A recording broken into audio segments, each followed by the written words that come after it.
called into our service by the sound of the temple.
Good morning, everybody.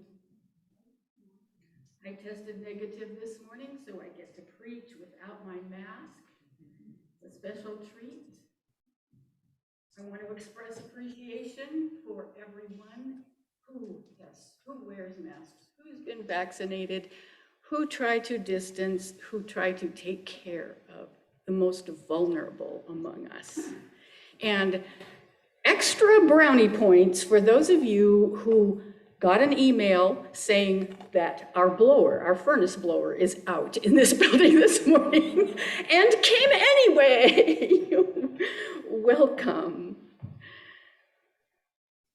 And a special welcome to our Circle RE that is here with us this morning. We are trying a model where we travel around to the 3 different congregations and have some time together and get to know each other a little better. So glad you're here with us this morning. Our chalice lighting words are by Eric Heller Wagner. Blessed is the fire that burns deep in the soul. It's the flame of human spirit, touched into being with the mystery of life. It is the fire of reason, the fire of compassion, the fire of community, the fire of justice, the fire of faith. It's the fire of love burning deep in the human heart, the divine glow in every life.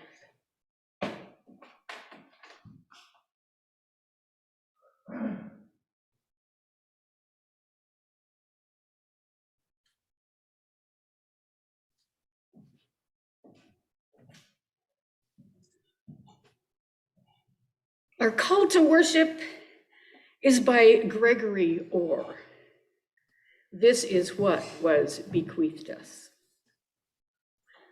Listen, this is what was bequeathed us, this earth that the beloved left, and leaving, left to us.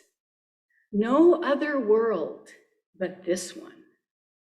Willows and the river and the factory with the black smokestacks.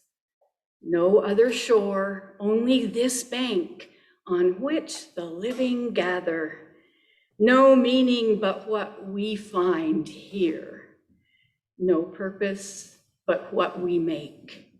That and the beloved's clear instructions. Turn me into song. Sing me awake. Come, let us worship together. Our opening hymn this morning is For the Earth Forever Turning.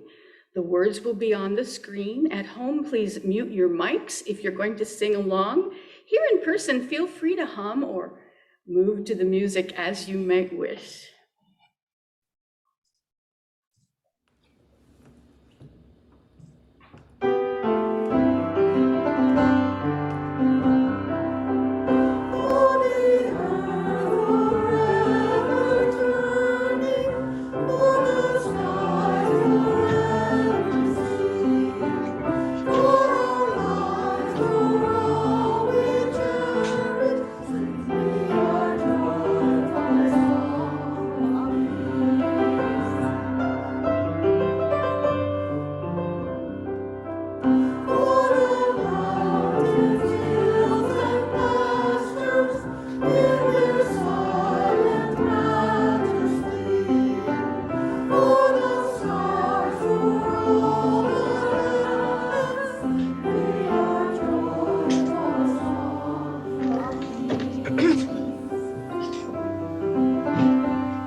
Those at home got to hear the whole thing.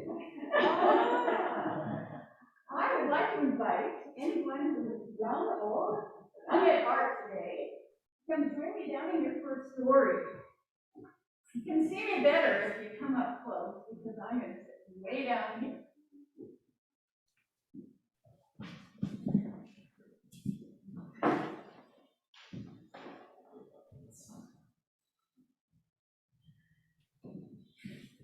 Hello.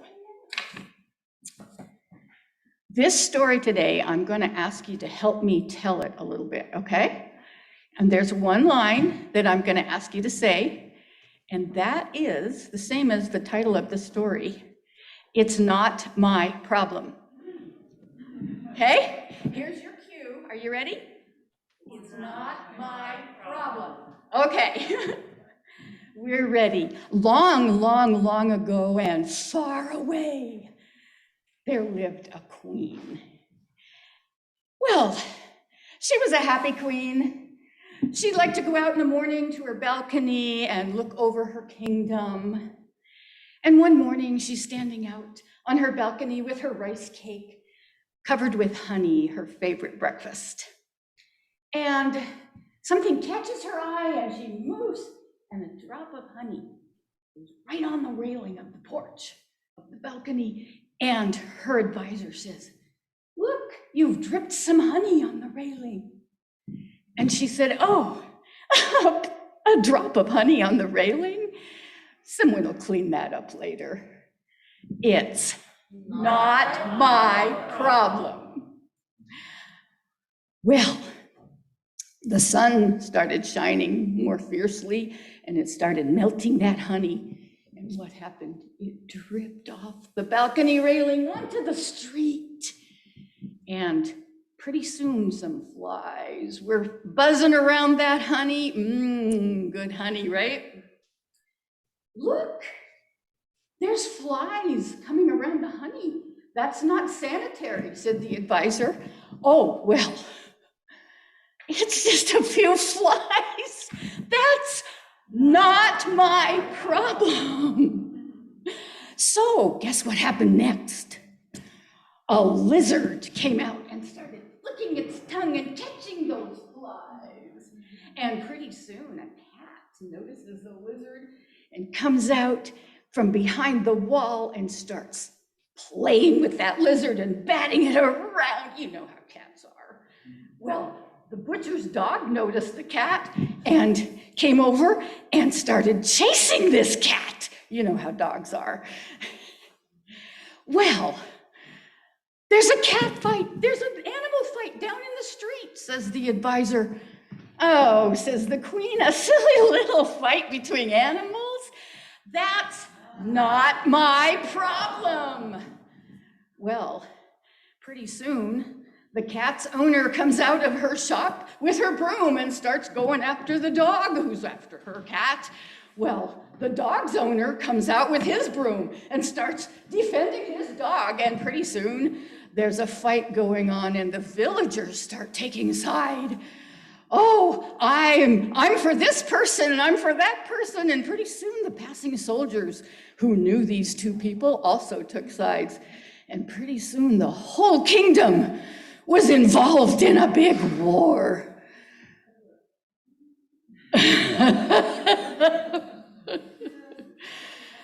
Oh, said the queen, how I wish I had cleaned up that drop of honey. And the queen never again said, it's not my problem. This story makes me wonder, how do we know what is our problem? Okay. Yes. You know it's your problem if it's people you love. Yeah. Very true. Yeah. Any other thoughts? Well, that's something to think about, right? And now, as you go on for your next adventure in Circle RE, Olga is going to play a blessing for you as you leave. Go now in peace.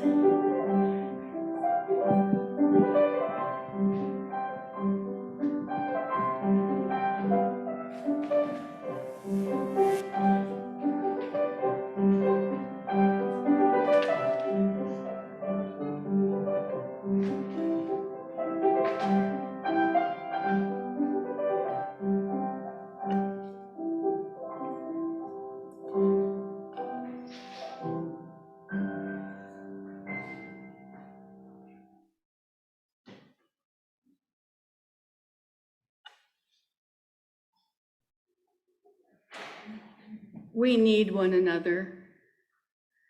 When we mourn and would be comforted, when we're in trouble and afraid, we need one another. When we're in despair or in temptation and need to be recalled to our best selves again, we need one another. We need one another when we would accomplish some great purpose and cannot do it alone. We need one another in the hour of success when we look for someone to share our triumph. We need one another in the hour of defeat when, with encouragement, we might endure and stand again. We need one another when we come to die and would have gentle hands prepare us for our journey. All of our lives, we are in need and others are in need of us. And one of the ways we know what each other needs, and support each other is to share our joys and sorrows. And so at this time in the service, we bring our personal stories of joy or sorrow into this circle of community and concern. And we'll begin with those wonder of the arriving day, magic of darkness, breaking through into color and light is such a promise of invitation and possibility. No wonder we always associate the hope and urgency of new beginning with the dawn. Each day is the field of brightness where the invitation of our life unfolds. A new day is an intricate and subtle matrix. Written into the mystery are the happenings sent to awaken and challenge us. No day is ever the same. No day stands still. Each one moves through a different territory, awakening new beginnings. A day moves forward in moments, and once a moment has flickered into life, it vanishes and is replaced by the next. It's fascinating that this is where we live, within an emerging lacework that continually unravels. Often a fleeting moment can hold a whole sequence of the future in distilled form. That unprepared second when you looked in a parent's eye and saw death already beginning to loom. Or the second you noticed a softening in someone's voice and you knew that a friendship was beginning. Or catching your partner's gaze upon you and knowing that love surrounded you. Each day is seeded with recognitions. John O'Donohue. You know, a lot of people I talk to these days are acutely aware of the fact that new recognitions seem to be coming into our consciousness at breakneck speed. When we become so aware of all we have left to learn, how do we prepare for the future? When our children look to us for guidance, what do we tell them? Rachel Kahn has a poem called What to Tell the Children.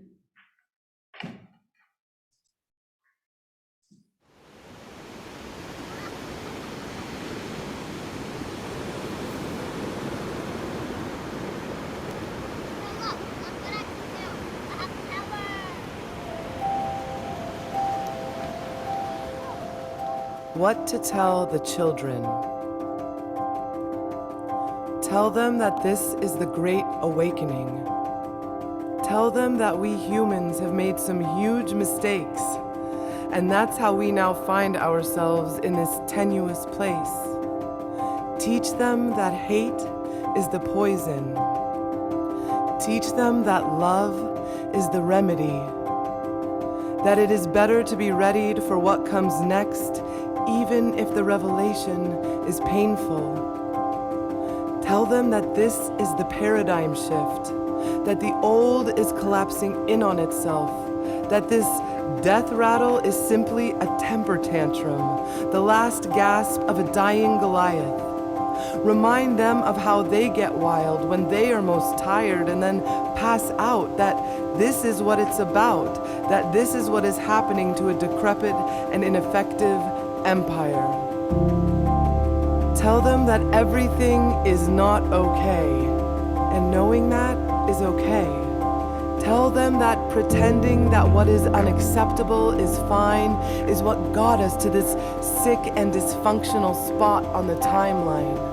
Apologize for any prior attempts to teach them denial. Tell them you were blinded by desire for comfortable numbness. Express that you had the best of intentions, that you were working within a broken system where few benefited at the expense of many, that you laid low, kept to the status quo, obediently played your role, but those days are over because now you know better. Tell them that they have no responsibility to follow someone blindly based solely on a title. Teach them to practice discernment. Tell them authority and respect must be earned and are not inherently deserved. Teach them that there are good people and bad people from every background, ethnicity, and belief system.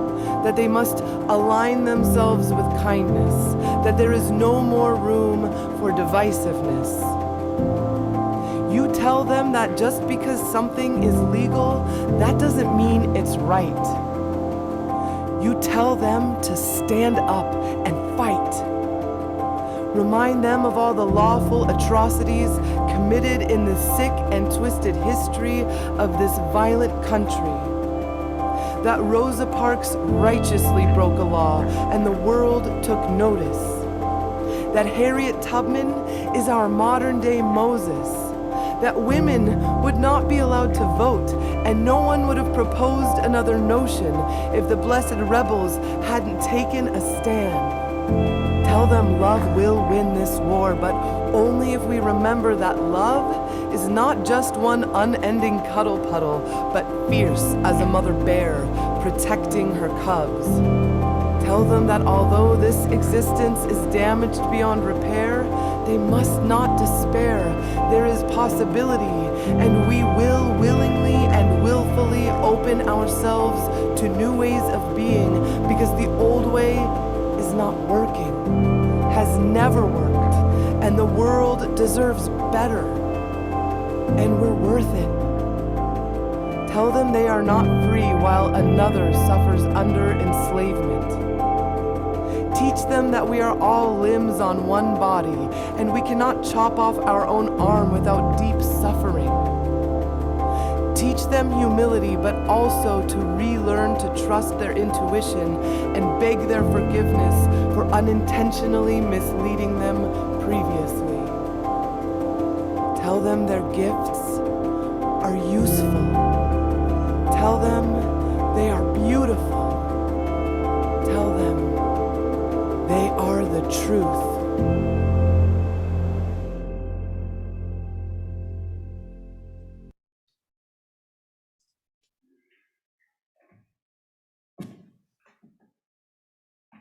Tell them that love will overcome hate. Sing them a prayer of peace at bedtime. Sing a song for all nations, such as our anthem today. This is my song.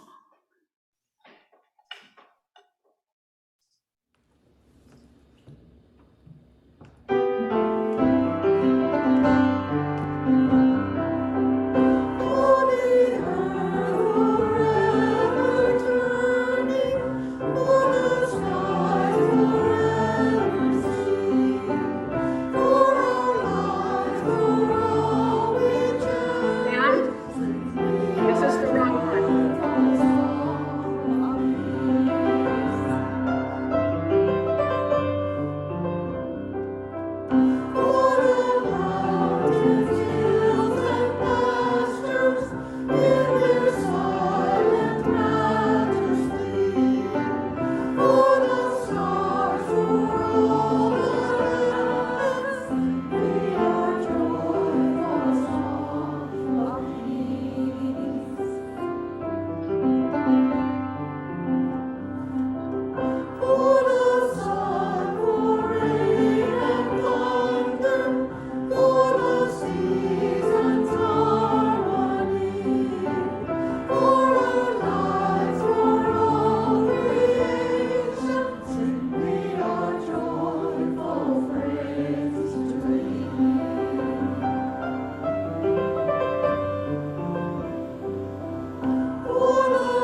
Stand by for technical difficulties.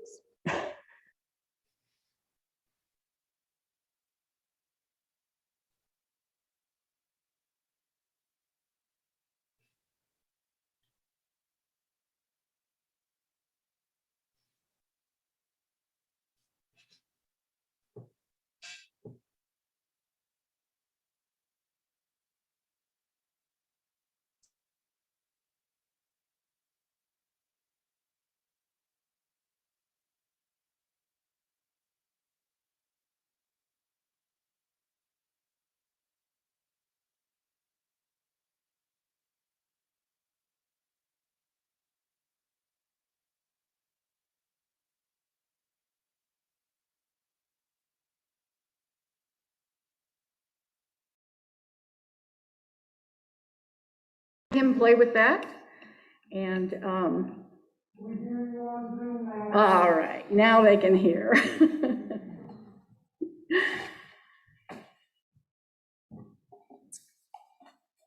I don't know about the rest of you, but the whole question of what to tell the children is becoming for me like a question of what do I tell myself? What do I tell my own inner child? You know, I've sort of been feeling lately kind of like I felt when I was a teenager. And my mother got sick. And she had cancer. And yeah, we knew it was worrisome. But right up until the day she passed, my family was always saying, when mommy gets better, when mommy gets better, when mommy gets better. And I didn't know. And so I really believe that the feeling of betrayal, my dad just wanted to protect me. Maybe he had even talked to me and it had gone like this. We don't know what our kids really take in all the time, right? But I felt unprepared. And lately it's like, I feel so unprepared for everything because things are so different and changing all the time. And I'm hearing from a lot of people that I'm not the only one who's feeling that way lately.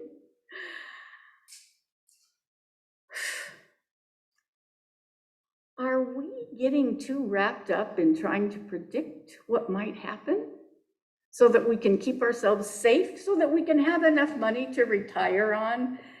So that we make sure nothing bad ever happens. I know that I get into that thinking, especially when I'm afraid or anxious. But you know, it's kind of like that serenity prayer. We need to recognize what we can change and what we can't.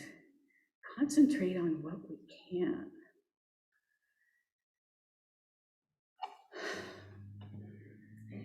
Can we tell our kids anymore that if they put 12 years into schooling and do well, that they'll have a happy and comfortable life? Well, we can tell them, but they're looking at all kinds of people for whom that's not true anymore. What about if they added on 12 years of medical school and residency and internship and became a doctor? Then they'd have it made, right? Except that a lot of doctors are joining the great exodus, right? The great resignation. Can we promise our kids even that there will be a future? Maybe that's not our job. Maybe it's not our job to promise them the future or even prepare them for it. Maybe it's our job to tell them a story, a more honest story. Let's get real with ourselves and each other. We almost can't escape it anymore, nor I don't think we would want to. Because just as you can only save what you love, you can only I'm sorry, I totally forgot what I was going to say.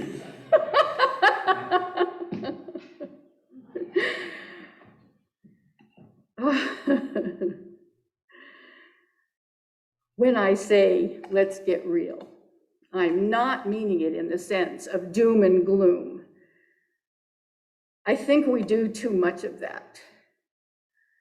It's important to know what we're facing, but how we interpret it as far as what it means for the future, joy is just as much a part of life as it's ever been. Our faith is one of showing our love in the world by learning better and then doing better. Theodore Parker, the godfather of our UU social justice movement, a minister who supposedly wrote his sermons with a gun on his desk because he was an underground railway station in the times of abolition. He famously said, "We cannot understand the moral universe. The arc is a long one, and our eyes reach but a little way. We cannot calculate the curve," and I don't know why I put this back on. I just noticed it. "We cannot calculate the curve and complete the figure by the experience of sight, but we can divine it by conscience, and we surely know that it bends toward justice." What do we tell our children? We get real with them as fast and as often as we can. And first we get real with ourselves. Rather than a pessimistic view focused on what's going to happen, can we make things happen? Can we see the world instead as an evolving and perhaps even conscious being that we get to participate in? If we are truly all together making the future, then that's really what's happening.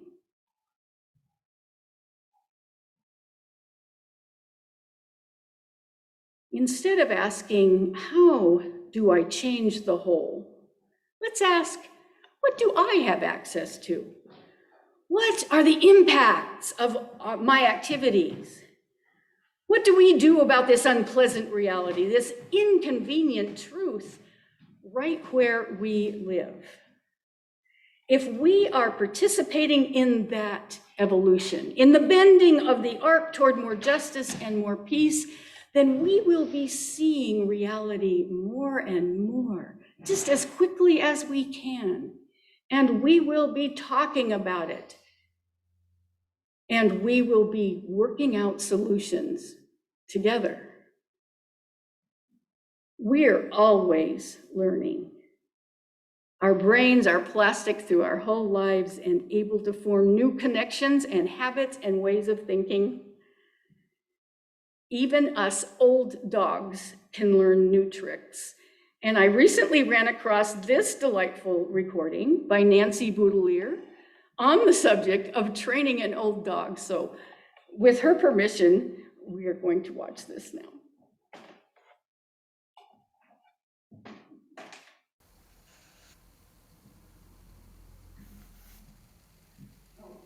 No, we turned it off. We're not going to watch this now. I tried to teach my new dog an old trick or two, but she wasn't interested. We're not in casting, orthodoxy. Dennis. No room for rollover, no patience for fetch. Nothing but eat, sleep, romp, and stretch. My perky pooch took me under her furry wing and taught me the canine order of things. In short, she gave me the scoop.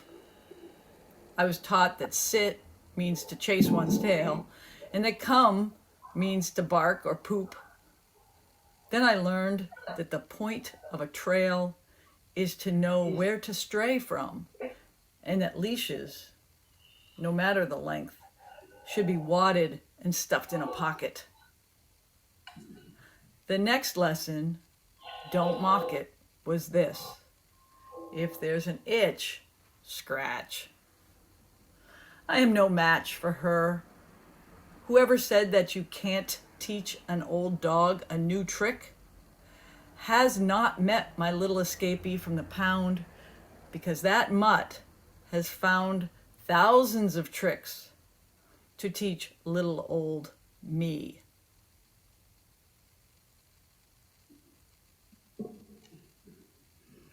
We can indeed.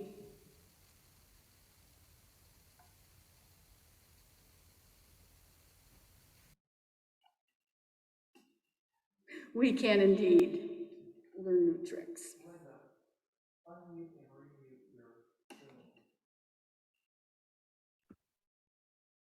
Okay. Dennis, you can stop casting now. Mute the microphone or mute. Oh yeah, mute the TV, that's what it is. Well, we can learn new tricks, but sometimes it takes a while. What do we tell our children? We get real with them. We tell them their gifts are useful. We tell them they are beautiful. We tell them they are the truth. We tell them love will win this war. But only if we remember that love is not just one unending cuddle puddle, but fierce as a mother bear protecting her cubs. Tell them, my children, this is the great awakening. We will learn together. We are the repentant, the faithful, the hopeful, and we are ready to support you.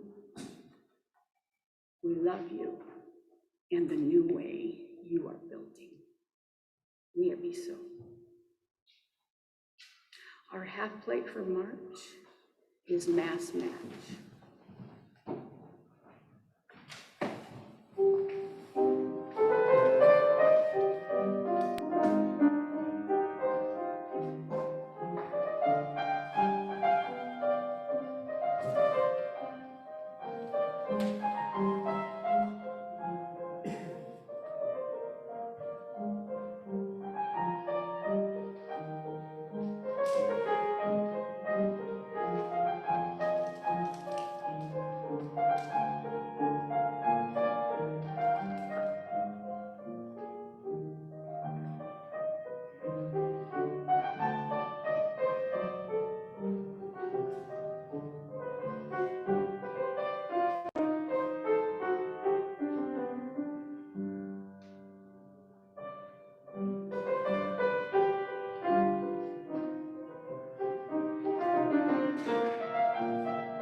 Thank you, Olga. We hope you found what you came for today. Please check your Friday perspective for other opportunities to connect to you. One of these ways is through the community youth program, which was started right here. Community sponsors. We sponsor a meal about every 5 to 6 weeks. And they are in need of some volunteers. And so we have some interesting to you, and next Sunday is Easter Sunday, and we are going to be meeting right outside here. Linda Clark and Pete and I cleaned up over there and figured out where to put the altar and the chalice, and we are going to sing together. We're going to wear masks even though we're outdoors, so that the most vulnerable among us can still come and sing together with us. And so this is going to be a celebration. It's going to be only in person, not online service next week. I'll leave you with this invitation. Remembering that the universe is so much larger than our ability to comprehend. Let us go forth from this time together with the resolve to stop trying to reduce the incomprehensible to our own petty expectations, so that wonderfully, that sense of all that is sacred can find space to open up our mind and peace.